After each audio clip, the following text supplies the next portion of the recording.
myself. Oh no, give me that cell. Oh, I gotta go like Cobain. 8 years to the grave, gone insane. My blood got propane. How you gon' go and throw my name with shame? Already cross-faded, making it to the disco. I hate it, and you know how this goes. You framed it, picture painted in my room. This that real life shit, none of Zoom, got the scene in it. Make sure you subscribe to JerCrispy.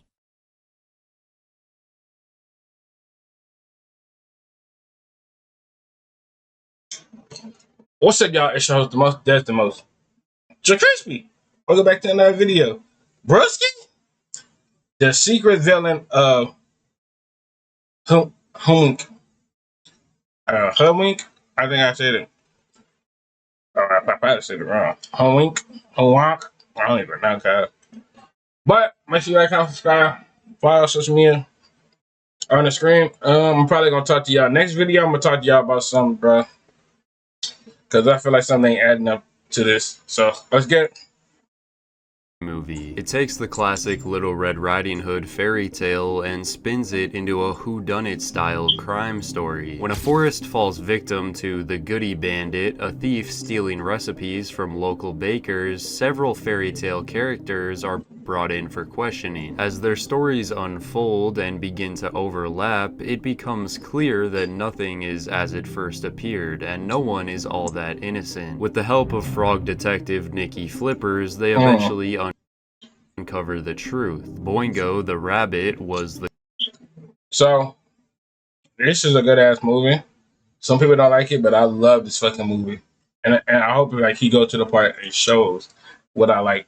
I love this whole time movie. The whole time I didn't even knew the rabbit was evil. The culprit and had been orchestrating the crimes to build his snack empire and take over the forest. At least that's the story, but some have speculated that it's not the whole truth, that it wasn't actually Boingo who committed the theft, and digging into how the story is told, Hoodwinked might not be so black and white. Most of the film covers 4 main stories that all converge at Granny's house. Each character is the suspect, but it's how they got there that's important. It starts with Red, goody delivery girl, karate champion, and granddaughter to Granny Puckett, the most famous baker in the forest. Your recipes are the most famous in the whole forest, Granny.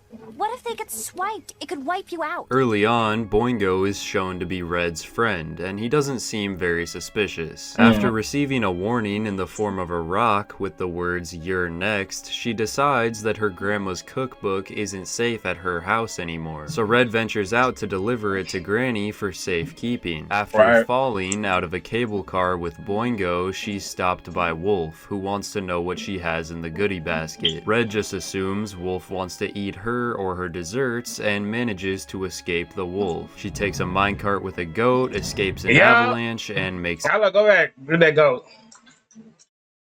Cause you came to the right goat 7 years ago. I wish put sweat on me. Every time I sing, I'm talking. When you're on the mountain, you like a little my home. When you're on the mountain, it's like you feel here. Why is my hair? Yeah, yeah, yeah, yeah, yeah,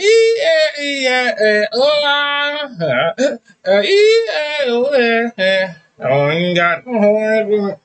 What's wrong with this thing? I got horns to open pickle jar. Horns with my CB. I got horns. In the more. I got horns up. Horns. So be prepared. Be prepared. What's wrong? Done to be prepared. Be prepared. Be prepared. And like you got a hand. And then I think they went right here. And then he said, "Ooh, avalanche are coming up. Did not come prepared. Understand? What not in the here high school. I don't know.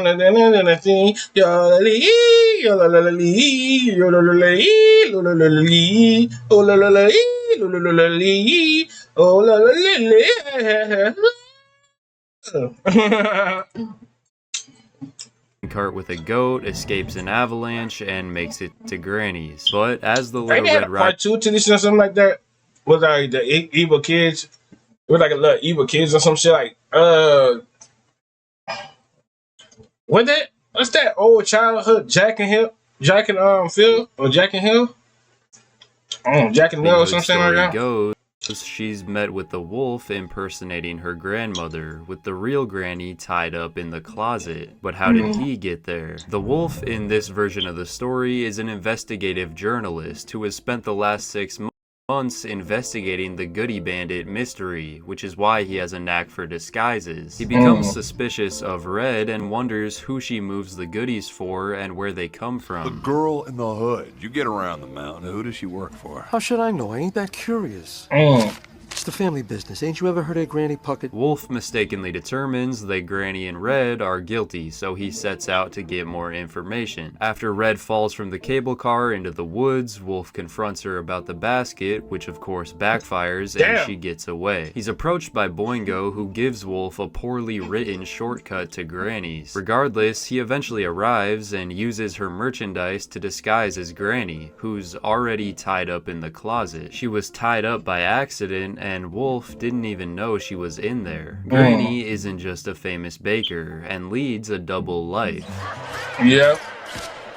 She's actually an extreme sports daredevil, and on this particular day, she was attending a skiing competition with her group. Before the race, she encounters Boingo, who asks for her autograph. One of Boingo's crew members sabotages Granny and her friends, but she still manages to win the race and escape on a parachute, but not without causing an avalanche. Imagine, here you go.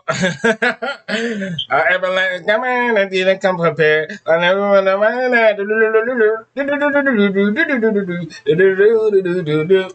But imagine you got to cheat just the win, bro. That's sad, bro.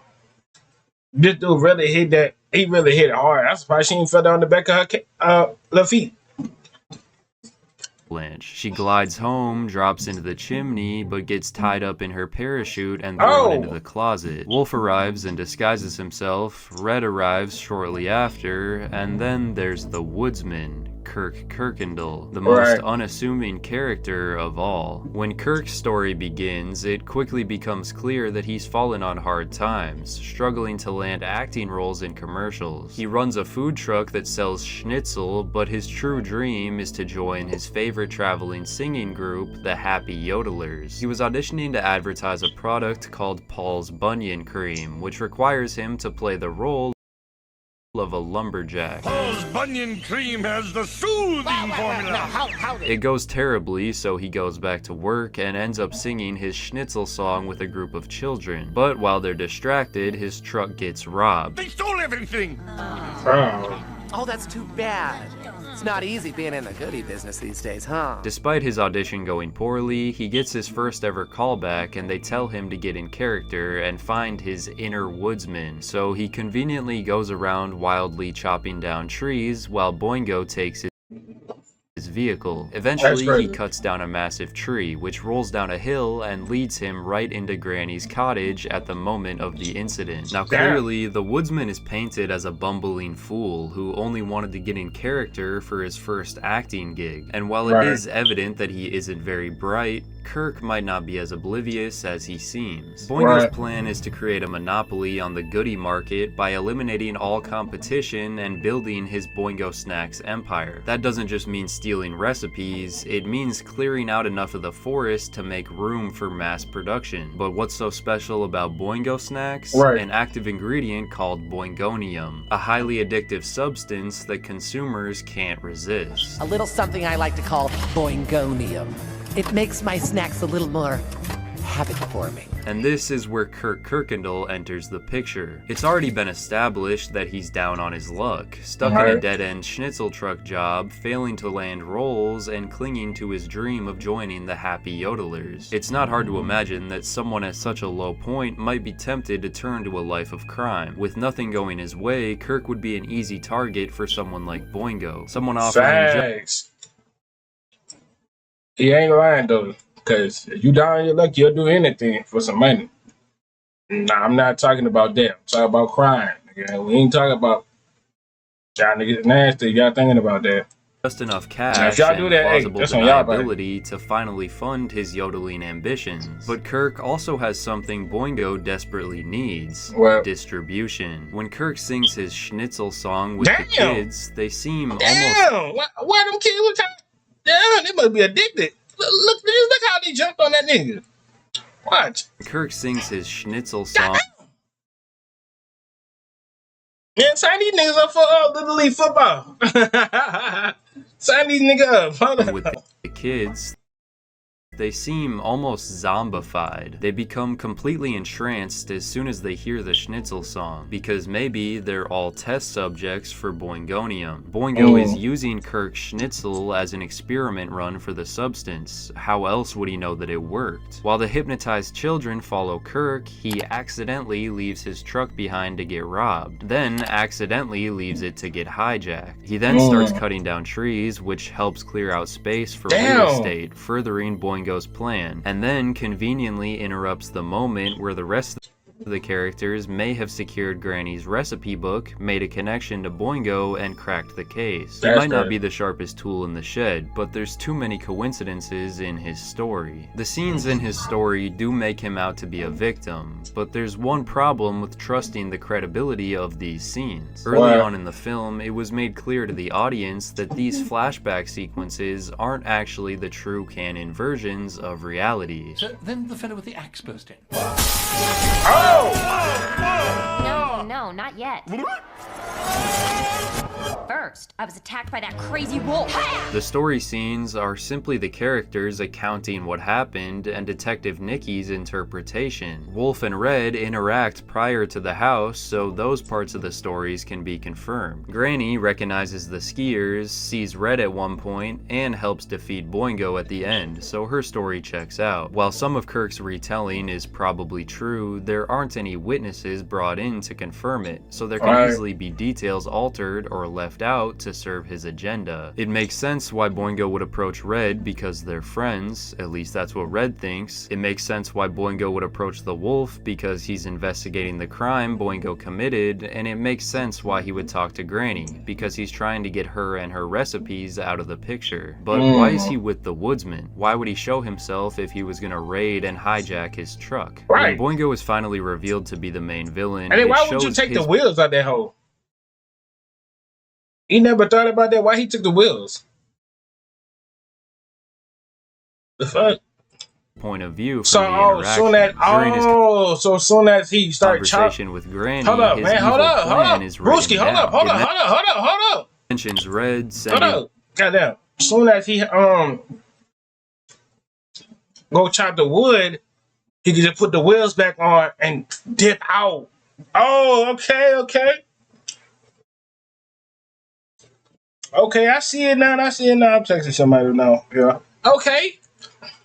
The wolf on a goose chase and stealing Granny's recipe book. However, it doesn't once mention the woodsman or stealing his truck. Maybe because he didn't have to and Kirk simply gave it to him. Each main character has a motive in one way or another, but arguably the biggest contribution to this theory is the way Kirk acts in the climax. When everyone is accused, no one gets more nervous and defensive than Kirk. You were just out damaging forest property, cutting down the redwoods we all call home. Big guy like you could probably take whatever you want from little goody-loving creatures, couldn't you? But someone robbed me!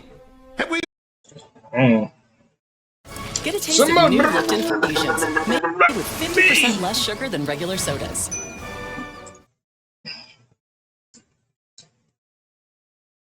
Have we lost track of that? When the police leave, he smiles with relief. He then starts counting and looks up as if he's listening for something. Was it a countdown for when the other villains are supposed to arrive? Because that happens only moments later, and they show up on his transformed schnitzel truck of all things. When they go up to Boingo's lair to save Red and stop him, Kirk's body language says it all, constantly looking around suspiciously. When the wolf has the woodsman disguised as a goon, Boingo doesn't bat an eye, and even hears him mention Paul's bunion cream, but just seems more annoyed than anything. Kirk is so nervous that Wolf has to interrupt him. Boss? What? Say it! Spit it out! What's going on? Boss, Paul's bunion cream has the soothing formula. And what he means to say is that I'm the building inspector. He has a chance to capture one of Boingo's goons, but just stands still and lets him get away. He doesn't even try. He tries to play both sides so he won't get arrested if the plan backfires. And sure enough, Boingo and the rest of the crew get sent to jail while Kirk gets away scot-free. He gets exactly what he wants and joins the yodeling group. It's worth pointing out that one of the members has an interesting hat choice. The theory suggests Kirk is secretly an accomplice to Boingo, maybe just to distribute Boingonium and lend him a vehicle, or maybe he has an even more significant role. He's a big guy, and as Detective Nikki states, he could probably take whatever he wanted. Kirk could be on call to execute small-scale recipe robberies. So I feel like the whole time he was probably helping him out, and then double snake his ass. So he knew he took his car while he was chopping, and then boom, he did a investigation, boom, boom, boom. He got innocent and all that stuff. And then when they did it, he dressed up, boom, boom. They did all that. He got his car back, and he got the road. That's the most snaky shit I ever saw in my life. Interfere at the right place and time. In one way or another, it's very much possible that Kirk is on Boingo's payroll. He doesn't seem to have any malicious intent in the second movie, but it doesn't take away from his actions in the first. It is just a theory, and it's up to interpretation, but there is plenty of supporting evidence. Kirk was an unassuming character, but who else seemed that way at first? The movie makes it clear that no one is as innocent as they first appear. All right, and my boy Bruce. See y'all niggas. When I see y'all, lay y'all to the bottom of my heart, and I'm out.